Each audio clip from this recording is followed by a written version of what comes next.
हाल, कैसे हैं आप सभी लोग। Welcome to next force commerce, जहां पे हम देश का भविष्य बनाते हैं। तो आज मैं आपके लिए एक नई वीडियो लेके आई हूं जिसमें मैं आपको बताने वाली हूं कि एंटरप्रेन्योरशिप में बेसिकली हम क्या पढ़ने वाले हैं हमारी क्लास 12th में। तो अगर आपको क्लास 11th की एंटरप्रेन्योरशिप में पढ़ के मजा आया है तो आई होप आपको क्लास 12th में भी उतना ही मजा आएगा। ठीक है, तो बेसिकली हमने क्या पढ़ा था, हमने ये देखा था कि क्लास 11th की जो एंटरप्रेन्योरशिप थी वो थोड़ी डिफरेंट थी, बिजनेस स्टडीज थे। ठीक है, यानी बिजनेस स्टडीज एंड उसके जो चैप्टर्स थे वो इतने नहीं मिलते थे। लेकिन एक अच्छी बात, एक आपकी राहत भरी सांस आप इधर ही ले सकते हो, बिकॉज क्लास 12th का जो एंटरप्रेन्योरशिप का जो सिलेबस है वो काफी ज्यादा मिलता जुलता है आपकी बिजनेस स्टडीज के साथ। ठीक है, 12th की बिजनेस स्टडीज के साथ भी मिलता है, प्लस जो टॉपिक्स आप 11th में पढ़ के आए हो वो भी आपको यहाँ पर देखने को मिलेंगे। ठीक है, तो यहाँ पर आपको बहुत ज्यादा मेहनत नहीं करनी पड़ेगी, आप थोड़ी बहुत आप कम मेहनत करके भी एंटरप्रेन्योरशिप में बहुत अच्छा खासा स्कोर कर सकते हो। ठीक है जी, बाकी जो प्रारंभ वाले बच्चे हैं उनके लिए तो जल्द ही वीडियोस आने वाली है हमारे एप्लीकेशन पे।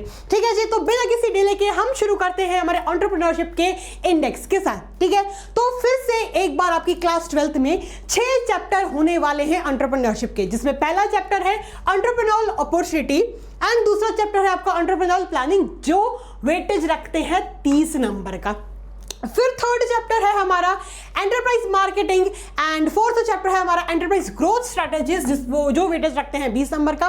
Fifth chapter and sixth chapter that is business arithmetic and resource mobilisation, जो हमने क्लास 11th में भी पढ़ा था। रिसोर्स मोबिलाइजेशन बिल्कुल वैसा चैप्टर नहीं है, उससे अलग है, लेकिन टॉपिक ये सेम है, लेकिन इसका नाम सेम दिया गया है। ठीक है, तो ये दोनों चैप्टर रखते हैं हमारे 20 नंबर का वेटेज। टोटल आपका फिर से 70 नंबर का पेपर होगा, जिसमें 30 नंबर का आपका प्रोजेक्ट होगा।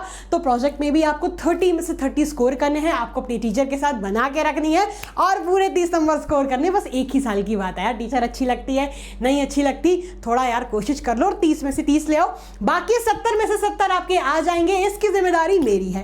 ठीक है जी, तो अब 1 बाय 1 करके एक एक करके हम इसके चैप्टर्स के बारे में थोड़ा बहुत डिस्कस कर लेते हैं। हम ये देखते हैं कि हम इसके चैप्टर्स में क्या पढ़ेंगे। ठीक है, तो पहला चैप्टर कौन सा है? पहला चैप्टर है हमारा एंटरप्रेन्योरल अपॉर्चुनिटी, यानी एक एंटरप्रेन्योर के पास क्या क्या अपॉर्चुनिटीज होती हैं। ठीक है, एंटरप्रेन्योर की क्या क्या अपॉर्चुनिटीज होती हैं उसको सेंस करना, इन्वायरमेंट को स्कैन करना, जो हम बिजनेस इन्वायरमेंट में भी पढ़ेंगे। ये हमारा 12th की बिजनेस स्टडीज वाला ही टॉपिक है। प्रॉब्लम्स को आइडेंटिफाई करना, आइडिया के क्या फील्ड्स हैं, ट्रेंड्स क्या क्या चल रहे हैं, उन ट्रेंड्स को स्पॉट करना, आजकल लोगों को क्या पसंद आ रहा है। ठीक है, अपनी क्रिएटिविटी को शोकेस करना, इनोवेशन को पुट करना एंड उस हिसाब से राइट अपॉर्चुनिटी को सेलेक्ट करना, ये सारी चीजें हम पढ़ेंगे। बेसिकली अपॉर्चुनिटीज के बारे में हम ये पढ़ेंगे, हम ये देखेंगे कि कैसे हम मौके पे चौका मार सकते हैं, यानी क्या अपॉर्चुनिटी हमारे लिए बनी है। इन्वायरमेंट को स्कैन करके अच्छे से देख के हम अपॉर्चुनिटी को यहाँ पर ग्रैब करना सीखेंगे। ठीक है जी, चलिए ये तो हो गया हमारा फर्स्ट चैप्टर। अब सेकेंड चैप्टर है हमारा एंटरप्रेन्योरल प्लानिंग, जिसमें हम ये पढ़ेंगे कि प्लानिंग यानी एक बिजनेस करने के कौन कौन से तरीके होते हैं। आइडिया तो हमने सोच लिया, लेकिन उस आइडिया को कैसे एग्जीक्यूट करेंगे, कौन से फॉर्म में वो परफेक्टली एग्जीक्यूट होगा। ठीक है, इसके लिए हम बिजनेस ऑर्गेनाइजेशन के अलग अलग फॉर्म्स पढ़ेंगे, सोल प्रोप्राइटरशिप, पार्टनरशिप, कंपनी। ये आप ऑलरेडी 11th में पढ़ के आ चुके हो, वेरी सिंपल है ना, मजे ही मजे हैं फिर तो। ठीक है, फिर बिजनेस प्लान के बारे में पढ़ेंगे, ये देखेंगे क्या कॉन्सेप्ट होता है, उसका क्या फॉर्मेट होता है, ऑर्गेनाइजेशनल प्लान है, ऑपरेशनल प्लान है, प्रोडक्शन का प्लान है, कुछ बनाने वाला प्लान है, फाइनेंशियल प्लान है, मार्केटिंग का प्लान है, यानी एक्चुअली में प्लान क्या है, हमें करना क्या है।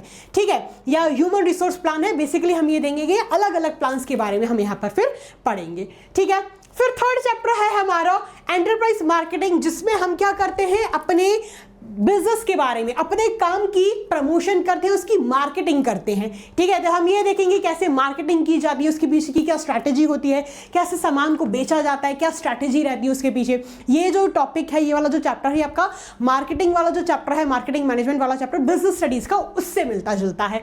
ठीक है, फिर हम देखेंगे ब्रांडिंग कैसे की जाती है, कैसे हमें परफेक्ट लोगो सेलेक्ट करना है, क्या कैची टैगलाइन रखनी है ना।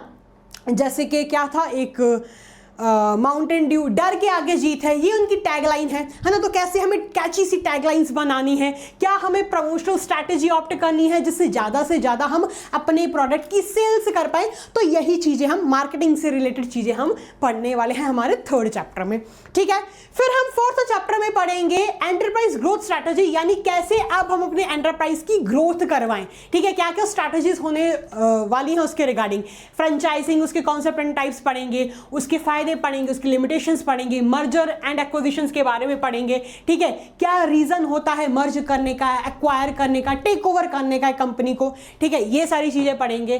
फिर हम पढ़ेंगे बिजनेस की अर्थमेटिक, यानी बिजनेस की क्या मैथ्स होती है, बेसिक वाली जो होती है हम वो पढ़ेंगे, ठीक है। सेल, यूनिट ऑफ सेल के बारे में, कॉस्टिंग के बारे में, ठीक है। फिर ब्रेक इवन एनालिसिस के बारे में, यानी जिसपे नो प्रॉफिट नो लॉस वाली सिचुएशन होती है, ठीक है। वर्किंग कैपिटल कैसे कंप्यूट की जाती है, कैसे कैलकुलेट की जाती है, इन्वेंट्री को कैसे कंट्रोल किया जाता है, economic order quantity that is EOQ क्या होता है, ROI क्या होता है, ये ROI and return on equity, ये वाला जो टॉपिक है ये आप फाइनेंशियल मैनेजमेंट में पढ़ोगे बिजनेस स्टडीज की क्लास 12th में, ठीक है। तो यानी आप पार्ट बी में ये वाले टॉपिक को पढ़ने वाले हो, ठीक है। फिर अगेन क्या है, फिर अगेन हमारा 6th चैप्टर है एंटरप्रेन्योरियल अपॉर्चुनिटी, जिसमें हम ये पढ़ने वाले हैं कि इसके क्या क्या कंटेंट्स होते हैं, यानी मार्केट के बारे में हम पढ़ने वाले हैं कि कैपिटल मार्केट क्या होता है, प्राइमरी मार्केट क्या होता है, एंजल इन्वेस्टर्स कौन कौन होते हैं, ये भी आपका क्या है, ये भी आपका फाइनेंशियल मार्केट वाला चैप्टर ही है, ठीक है। ये भी आपका क्लास 12th में है, ठीक है जी।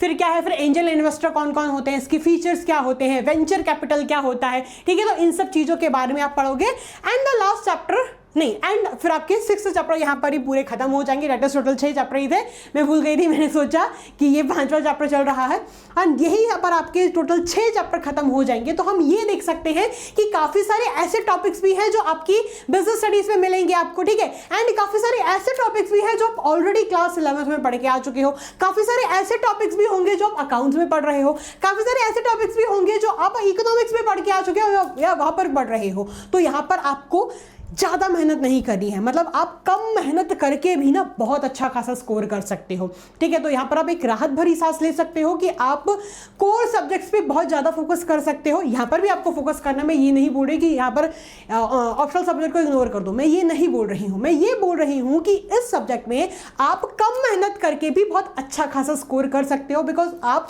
इस सब्जेक्ट के साथ ऑलरेडी फेमिलियर हो चुके हो, ठीक है। ऑलरेडी काफ़ी सारे टॉपिक्स रिपीटेड हैं, मिलते जुलते हैं बिजनेस स्टडीज के साथ, तो आपकी मेहनत यहाँ पर बच जाएगी, ठीक है जी। तो आई होप आपको ये वीडियो बहुत अच्छी लगी है। अगर आपको कोई और इन्फॉर्मेशन चाहिए तो please let me know in the comment box. Till the time take care, keep working hard, thank you so much, God bless you, love you all, take care, tata, bye bye.